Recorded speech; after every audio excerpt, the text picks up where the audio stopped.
Alright, we're going to discuss the Kostic trap. Now, this is all. I've also got Stockfish 10 plus running in the background with live chess, and I just want to discuss this trap.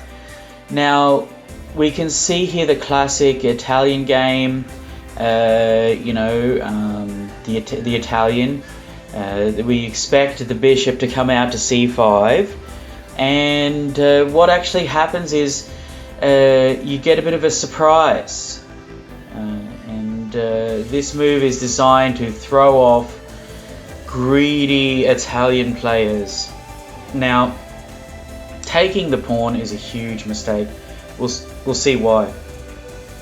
The king side is a complete wreck.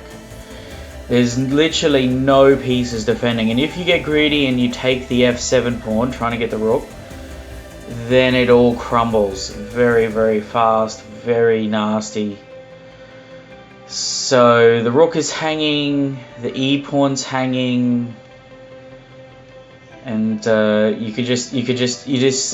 a travesty of errors. The queen drops, the game is over, no doubt. And what happens if you don't block with the queen? What happens if you block with the bishop? Not so good. Do you see it? Boom! Checkmate. Pin piece does not attack or defend. So, yeah.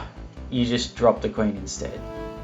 You can see from Stockfish his ideas, it's just, give the king some space with some threat.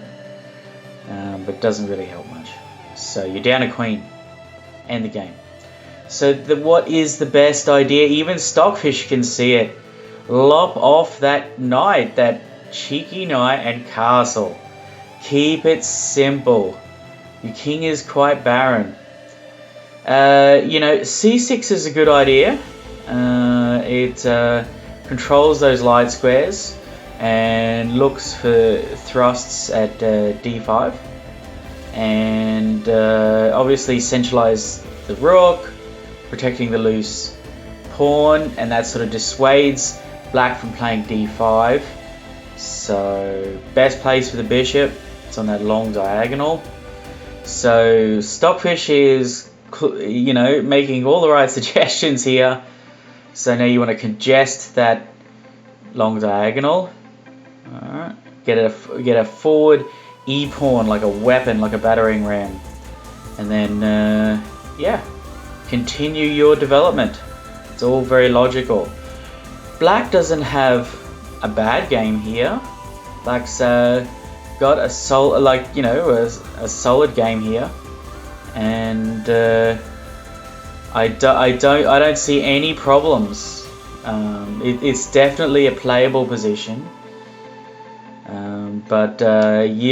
Getting greedy, and if you play your knight back instead of taking the f pawn, you drop that g pawn, and it's just ugly. Just the e pawn's dropping as well. You don't just give the g pawn up or the rook. You've got to give the e pawn up. So now your king is totally surrounded, and Stockfish is giving us its suggestions, and I tend to agree with them. Develop and attack at the same time. But we can see that it's quite an interesting state of affairs, and certainly not what we wanted. Giving up that rook is going to hurt us in the long run, and all black needs to do now is develop logically. And now I actually disagree with Stockfish here.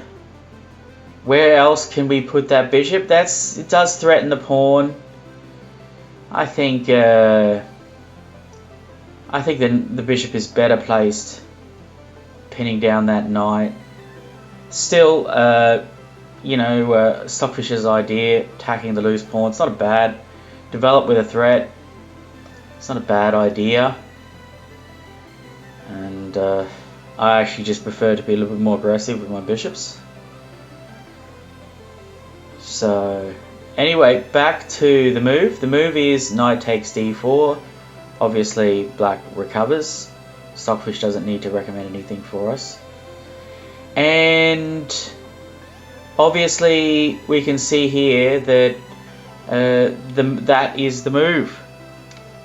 Alright, I want to thank you very much for looking at this video, and I hope you had fun. I've certainly had fun. Alright, take care.